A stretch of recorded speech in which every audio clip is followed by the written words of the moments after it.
السلام علیکم، آپ دیکھ رہے ہیں پروگرام منزل مراد کامران حفیظ چوہان کے ساتھ. میں ہوں آپ کی میزبان ندا منظور. ہمارے اسٹوڈیو میں آج موجود ہیں ایڈوکیٹ انجینئر کامران حفیظ چوہان صاحب، جو کہ چیئرمین ہیں منزل مراد پارٹی کے. Sir welcome to studio. Sir سب سے پہلے میں چاہوں گی کہ ہمارے ناظرین کو ایک بار پھر سے آپ منزل مراد پارٹی کے بارے میں تھوڑا سا مختصر دورانی میں بتائیں، اس کا تعارف کروا دیں. یہ بہت ضروری ہے کہ ہر دفعہ ہم اپنے ناظرین کو اس کے بارے میں ایک مختصر سا ضرور آئیڈیا دیتے رہیں، تاکہ جو نئے ناظرین ہیں وہ بھی آگاہ ہو پائیں، اور جو پہلے سے ہیں ان کو ہم یاد کراتے رہیں تاکہ یہ سبق یاد ہی ہو جائے پوری قوم. پاکستان میں بہت سی پارٹیز آلریڈی موجود ہیں اور mostly parliamentary form of democracy کی بات کرتے ہیں، لیکن میں یہ سمجھتا ہوں کہ پاکستان کو پریزیڈنشل فارم آف ڈیموکریسی درکار ہے، جس طرح کہ امریکہ کا ہے، اور یہ ہماری خلافت کے طرز حکومت کے بھی نزدیک ترین ہے.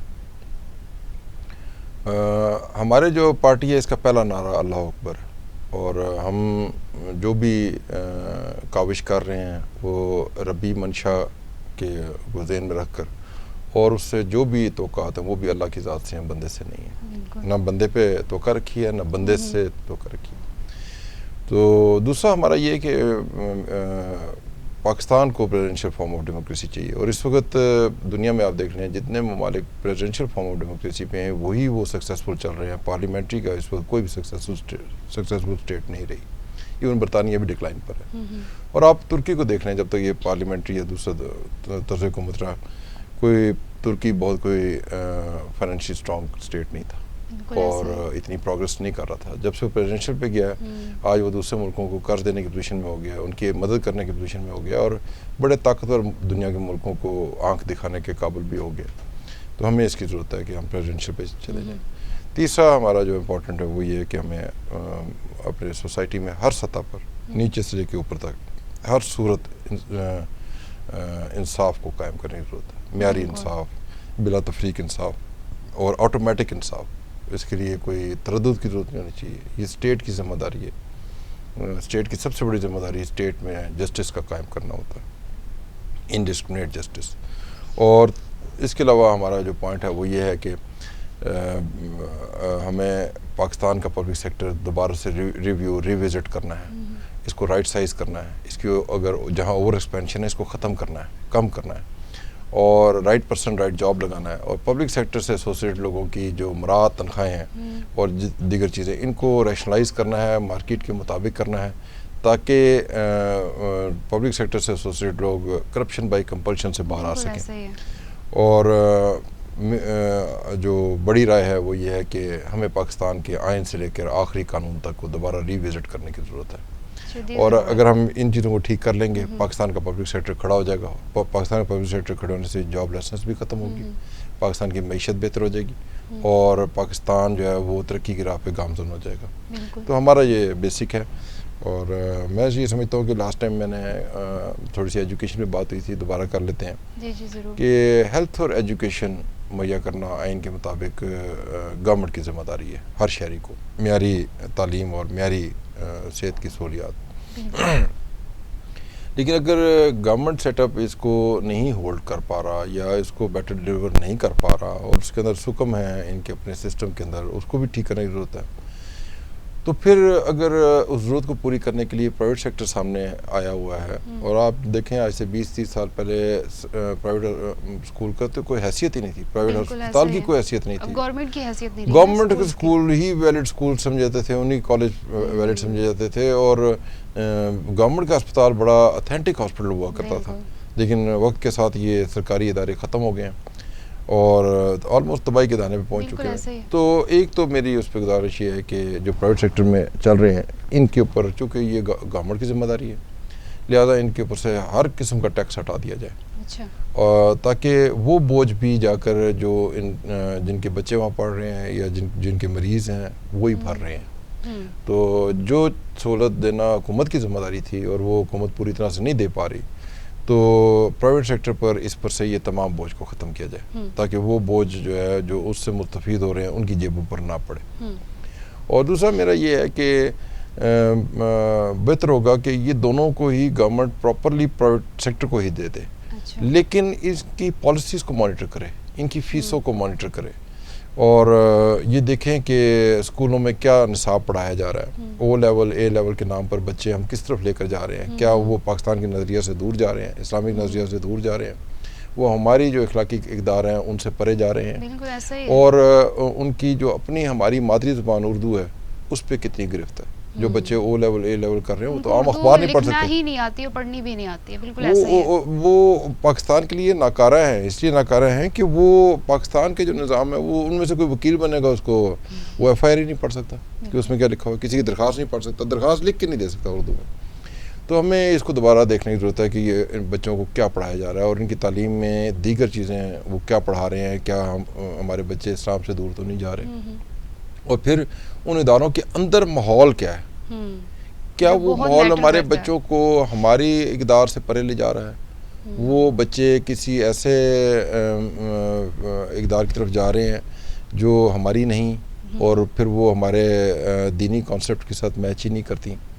تو ایک جو ان کو دیکھنے کی ضرورت ہے. پلس میری گزارش یہ ہے کہ جو لوگ ڈیزرونگ ہیں ان کو ایجوکیشن میں ان کے بچے پڑھنے جاتے ہیں اس کے لیے گورنمنٹ کارڈ جاری کرے، جتنے لوگ حقدار ہیں ان کو کارڈ جاری کرے، ان کے بچوں کو ایجوکیشن کی فیس جو ہے وہ سبسڈائز ریٹ پہ گورنمنٹ ادا کرے، بجائے سرکاری اسکولوں کے چلانے کے ان کی فیس گورنمنٹ ادا کر دے. اسی طرح ان کو ہیلتھ. آپ کو نہیں لگتا یہ بہت مشکل اقدام ہے؟ نہیں، آپ کو دیکھیں نا ندا کہ ہمیں اب لاجیکل فیصلے لینے ہوں گے. جب تک ہم منطقی فیصلے نہیں لیں گے، منطقی نظام نہیں اڈاپٹ کریں گے، منطقی نتائج بھی برآمد نہیں ہونے والے. وہ تو ہے. ہم سرکنڈے بیج کر اور ہم جو کے اگنے کا انتظار کر رہے ہیں. تو آج آپ دیکھ رہے ہیں کہ سرکاری اسکول میں یا سرکاری اسپتال میں کون جاتا ہے؟ وہی جا رہا ہے جو جس کے پاس کوئی اور آپشن نہیں ہے، وہی جائے گا. بالکل ایسے ہی ہے. ایون جو ایجوکیشن میں ایسوسیٹڈ جتنے بھی لوگ ہیں اور ان کے جو لوگ افورڈ کرتے ہیں ان کے اپنے بچے ان اسکولوں میں نہیں پڑھ رہے، ایسے ہی. تو باقیوں کے کیا پڑھنے ہیں؟ کس لیڈر کا بچہ اس وقت سرکاری اسکول میں پڑھ رہا ہے؟ اور پھر اسکولوں کے ان ٹیچرز کی ٹریننگ کیا ہے؟ وہ بچوں کو جس طرح سے مارتے ہیں، جو کچھ وہاں ظلم ہوتا ہے، بدتمیزی ہوتی ہے، بچوں میں ڈگنیٹی ختم ہوتی ہے، بچے متنفر ہوتے ہیں. اور وہاں سرکاری اسکول میں آپ ڈال دیں وہ بچے تو اسکول ہی چھوڑ جاتے ہیں، وہ کہتے ہیں ہم مستری مکینک بن جائیں گے، اسکول چھوڑ دیتے ہیں. اور جس طرح کے وہ ٹارچرس ماحول ہے وہاں کا. اور آپ یہ دیکھیں کہ جو انگلش میڈیم کے بچے ہیں ان کو اتنے لاڈ لڈائے جاتے ہیں وہاں پہ کہ ان کو اپنے اسکولوں سے پیار ہے. اور آپ سرکاری اسکول سے پڑھنے والے کو دیکھیں اس کو اپنے اسکول کے عمارت سے نفرت ہو چکی ہوئی ہے، اس عمارت کو دیکھ کے اس کو خوف آتا ہے. تو ہمیں یہ دیکھنے کی ضرورت ہے کہ اس سارے کو ہم نظام کو کیسے درست کر سکتے ہیں. گورنمنٹ کو اس کو فوکس کرنا چاہیے ان دونوں ایشوز پہ. Plus taxation. دیکھیں جی، جب تک یہ F B R tax collect کرے گا یہ ٹیکس کی یہی حالت رہے گی. آپ یہ دیکھیں کہ پاکستان میں جتنے بھی ٹول لگے پلوں کے اوپر، میں نے اپنی پوری زندگی میں یہ نہیں دیکھا کہ اگر ٹول کا ٹیکس جو تھا وہ 20 روپے تھا تو انہوں نے یہ کہا کہ جی 5 روپے دیں اور رسید لیے بغیر گزر جائیں، یا 20 تھا تو انہوں نے کہا جی کہ 25 یا 30 روپے دے دیں. ٹھیک ہے، کیونکہ پرائیویٹ سیکٹر کے پاس. اور اگر یہ ٹول بھی سرکاری اداروں کے پاس ہوتے، بلیو کریں ان پہ کئی نیب کے کیسز بنے ہوتے. ٹھیک ہے نا. اور آپ یہ دیکھیں کہ ان کی سالانہ ٹھیکہ ہونے سے گورنمنٹ کو کئی مرتبہ ان پلوں کی قیمت مل چکی ہے. ٹھیک ہے، یہ پلوں پہ جو گورنمنٹ کی کاسٹ آئی تھی اس سے زائد گورنمنٹ لے چکی ہے متعدد پلوں پہ.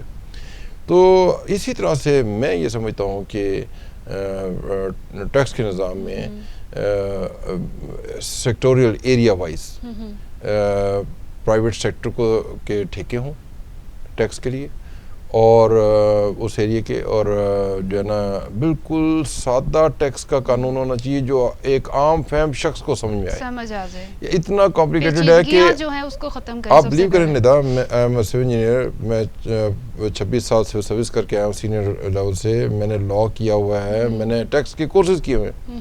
اس کے باوجود یہ ٹیکس کا نظام سمجھ سے گزر جاتا ہے اوپر سے. تو ایک کامن مین کہاں سے اس کو سمجھ نہیں سکتا، اور اسی میں وہ دھوکہ کھاتا ہے، اسی میں ایف بی آر لوٹ رہا ہے، ان کو ادارے لوٹ رہے ہیں. اور دوسری بات یہ ہے کہ دیکھیں دین اسلام میں انہوں نے صرف 2.5% ڈال دیا. 2.5% سے اسٹیٹ چلتی تھی، 2.5% سے وہ جو لوگ ضرورت مند تھے ان کی ضرورتیں پوری کرتے تھے. اسٹیٹ کا پورا نظام اس 2.5% چل رہا ہے. آج آپ دیکھیں کہ 20-25% ٹیکس لے رہے ہیں اور ملک کا برا حال ہے. تو ایک تو جو ہے نا میں یہ سمجھتا ہوں کہ یہ ٹیکس جو ہے نا یہ بھی ریجن وائز اس کا آپ پرائیویٹ ٹھیکہ نظام لے کر آئیں اور ڈوین کی سطح پر ایک اس کی عدالت قائم کر دیں. اگر کسی نے غلط ٹیکس لیا ہے تو وہ اگر کورٹ میں چیلنج کرتا ہے تو اس کو تمام ریمیڈی بھی دی جائے, 10 گنا جو غلط ٹیکس لیا اس سے زائد اس کو ریٹرن کرنے کا وہ ٹھیکیدار پابند ہو, جو اخراجات اس کے اس انصاف لینے پر آئیں وہ بھی ٹھیکیدار کئی گنا بڑھا کے دے. آپ یہ دیکھیں ندا کہ جب تک یہ ہمارے عام لینڈ لائن ٹیلی فون تھے ہر وقت ہم کمپلین کرتے تھے, فون بند ہے جی, فون خراب ہے جی, کبھی بل لے کے جاتے تھے, بل غلط آ گیا جی, ہم نے تو استعمال ہی نہیں کیا, بل اتنا آ گیا.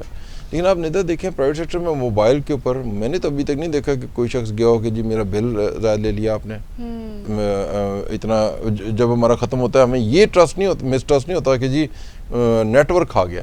ہاں وہ ہماری کوئی غلطی ہو اور ہم نے اس میں نیٹ ورک آن کیا وہ ڈیٹا لیتا رہا تو وہ ہماری کوئی غلطی ہوئی ہوگی, لیکن وہ ادارے نہیں لے رہے. ٹھیک ہے, اسی طرح ہمیں اس کو یہ ایڈریس کرنے کی ضرورت ہے. اور میں تو یہ سمجھتا ہوں ندا کہ الیکٹریسٹی کو بھی نا یہ چوری اور سب کہانی تب ختم ہوگی کہ بجلی پیدا کرنا حکومت کی ذمہ داری ہونی چاہیے, حکومتی ادارے کریں, خواہ وہ پانی سے کریں, وہ فیول سے کریں, وہ سولر سے کریں, وہ اٹامک سے کریں, لیکن اس کی جو ڈسٹریبیوشن آگے یہ پرائیویٹ سیکٹر دے دیں. اور پرائیویٹ سیکٹر کو سارے کسی ایک کو نہیں, سیکٹورل یہ کریں ان کی بڈنگ, اور بڈنگ کر کے اس سیکٹر کے لیے جو یہ بجلی دیں اس کے پیچھے کوئی میجرمنٹ یونٹ لگا لیں, بڑا میٹر لگتا ہے یا کوئی بھی نظام لگتا ہے جس سے کتنی بجلی اس نے اس ایریے کے لیے لی ٹھیکیدار سے, اور آگے کی ڈسٹریبیوشن اس ٹھیکیدار پر چھوڑے. اور دوسرا یہ کہ اس جو آگے کی ڈسٹریبیوشن کے علاوہ اس کی پوری دوبارہ انفراسٹرکچر ری بلڈنگ, اس کی دوبارہ کیبلنگ کا نظام کو فائن کرنا جس میں کم سے کم لاسز رہ جائیں وہ, اور جو تاروں کے گنجل ہمیں ہر جگہ نظر آتے ہیں یہ, اور پھر جو پور نظر آتے ہیں یہ سارے وہ انڈر گراؤنڈ کرے. جس طرح سے بحریہ کی جو انڈر گراؤنڈ ساری نظر نہیں آتا ہے, بحریہ کی جو ہاؤسنگ اسکیمز ہیں, اور اسی طرح سے ان کو وہ انڈر گراؤنڈ کرنے کی بھی پابند ہوں. اور آپ بلیو کریں کہ جب وہ اپنے ایریے میں چوری نہیں ہونے دیں گے تو جو لوگ رائٹلی پے کر رہے ہیں انہیں چوری کرنے والوں کے حصے کا بل پے نہیں کرنا پڑے گا. بالکل. ویبڈا کے لوگ جو ہیں برقیات کے یہ ٹھیکے مار لیتے ہیں, جن کو یہ چوری کرواتے ہیں وہ یونٹ کسی دوسرے پہ یہ ڈالتے ہیں. اچھا. آپ میں جو پھر بل دے رہے ہیں وہ یونٹ ہمیں پڑ جاتا ہے. تو اگر اس کو آپ پرائیویٹ سیکٹر کو دے دیں گے تو نہ کسی طرف آؤٹ اسٹینڈنگ کو بل رہ جائیں گے, نہ اس کی چوری کے امکانات رہ جائیں گے, اور جب چوری نہیں ہوگی تو بجلی کی کاسٹ بھی کم ہو جائے گی. جو فیئر پے کرنے والا ہے اس کو بجلی سستی ملنے لگ جائے گی, اور ان کا انفراسٹرکچر بھی ٹھیک ہو جائے گا, اور کمپلینٹ بھی نہیں رہے گی جی بجلی آ نہیں رہی, بجلی بند ہی رہتی ہے, تاریں ٹوٹ گئی. پرائیویٹ سیکٹر بہت جلدی رسپانس کرتا ہے, وہ اپنی کلائنٹیج نہیں خراب کرتا. اس کی وجہ جتنے ندا ہمارے اس وقت تک پبلک کا سیکٹر ڈیولپ ہوا ہے پاکستان کا, یہ تمام کا تمام لاس اورینٹڈ ہے, یہ ڈیزائنڈ ہی لاس اورینٹڈ ہے. اور اس میں کوئی شخص اگر مخلص ہو جائے اس کے ساتھ اور اس کو پروفٹ اورینٹڈ بنانے کی کوشش کرے, یہ پورا نظام اس کا دشمن ہو جاتا ہے. ایسے ہی ہے کہ تم کیوں صحیح چل رہے ہو جب ہم ایسے ہیں تم بھی نہیں, اس کو یہ افورڈ ہی نہیں کرتے. کوئی آفیسر جا کے وہ ریفارمز کرے کہ وہ ادارہ بینیفیشری ہو سکے, اس کا تو یہ پورا نظام دشمن ہو جاتا ہے. ایسے ہی ہے, اس کا تو یہ اشر کر دیتے ہیں. یہ لاس اورینٹڈ ڈیزائن ہے, لاس اورینٹڈ ہی چلائے جا رہے ہیں, تو اس کو ایڈریس کریں. ٹھیک ہے. تو دوسرا اب میں آپ سے یہ چاہوں گی, آزاد کشمیر میں اس وقت جو کہ ججز کی شدید کمی ہے, اس بارے میں آپ کیا کہیں گے؟ وہاں کی سپریم کورٹ میں صرف ایک جج اس وقت موجود ہے.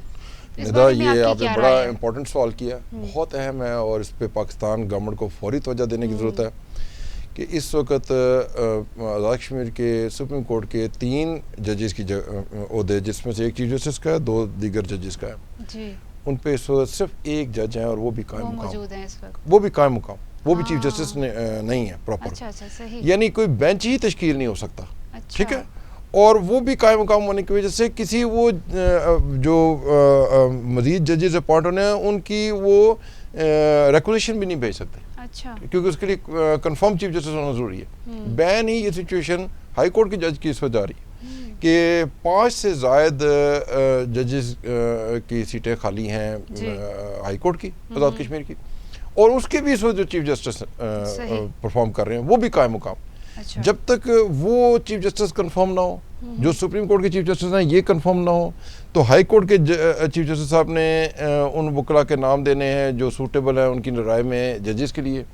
اس کو آگے سیکنڈ کرنا ہے چیف جسٹس جو سپریم کورٹ کے ہوں گے, اور وہ آگے بھیجیں گے تو پریزیڈنٹ آف آزاد کشمیر پہ جائے گا, اور وہاں سے پھر وہ تحریک آئے گی کشمیر کونسل کے تھرو پرائم منسٹر پاکستان کے پاس, اور یہ اپروول دیں گے تو تعیناتی ہوگی. تو اب اس وقت حالت یہ ہو گئی ہے کہ بہت سے مقدمات ایسے ہوتے ہیں جس میں بینچ کا ہونا ضروری ہوتا ہے, بالکل فل کورٹ کا ہونا ضروری ہوتا ہے, سنگل جج کی ججمنٹ ویلڈ ہی نہیں رہتی. تو سپریم کورٹ تو وہاں پہ عملاً ریڈنڈنٹ ہو گئی ہے, بیکار ہو گئی, اس کا پرپز ہی نہیں رہا, اور کوئی بھی ایڈریس نہیں کر رہا پاکستان کی سطح پر. اور میں سمجھوں گا کہ اس پروگرام کے تھرو یہ میسج حکومت تک پہنچے, حکومت اس کو سیریس لے, یہ انتہائی اہم ہے معاملہ ہے, اس کو فوری حل کرنا ضروری ہے. لیکن یہاں میں آزاد کشمیر کے حکمرانوں سے, وہاں کے ججز سے ایک استدعا کرتا ہوں کہ مہربانی کریں کمپیٹنٹ ججز کو اپوائنٹ کریں, برادری ازم, علاقائی ازم اور سیاسی وابستگیوں سے آزاد ہو کر, جو واقعی اہل ہوں, جو بہتر اور آبجیکٹیو فیصلے دے سکتے ہوں, سبجیکٹیو فیصلے نہیں, وہ فیصلے جو انصاف قائم کریں. اور جوڈیشری پر بھاری ذمہ داری ہے. جہاں اسٹیٹ کے پیرلل چلتا ہے جوڈیشری کا نظام, اور اسٹیٹ سے یا ایگزیکٹو سے یا کسی فرد سے جو ناانصافی ہوتی ہے اس کو کنٹرول کرتی ہے جوڈیشری پیرلل میں. جس جگہ کی جوڈیشری رائٹ پرفارم کر رہی ہو اور وہ آبجیکٹیو جسٹس دے رہی ہو, ادھر کسی کی بھی حکومت آپ قائم کرتے ہیں وہ غلط چل ہی نہیں سکتی, وہ غلط کر ہی نہیں سکتی, ایگزیکٹو پور رول پلے ہی نہیں کر سکتا. تو جوڈیشری کا میں ایسے ججز کا ہونا بہت ضروری ہے جو اپنے ان منصب کے تقاضوں کو پورا کرنے کی اہلیت رکھتے ہوں, اور ان میں ان کی کانسیپٹ کلیئرٹی ہو, وہ کمپیٹنٹ ہوں, اور وہ انصاف کو آبجیکٹیو سینس میں میچور کرنے کی خواہش رکھتے ہوں, اور اس کا رول ادا کرنے کی کیپبلٹی رکھتے ہوں. تو یہ جوڈیشری پہ بھاری ذمہ داری ہے, یہ ان ججز پہ بھی جو جن کو آپ پینل بھیجیں, مہربانی کر کے وہ کمپیٹنٹ لوگ ہونے چاہیے دوسروں کو. ٹھیک ہو گیا. ناظرین یہاں وقت ہوا ایک بریک کا, بریک کے بعد واپس آئیں گے اور مزید بات کریں گے کامران حفیظ چوہان صاحب کے ساتھ.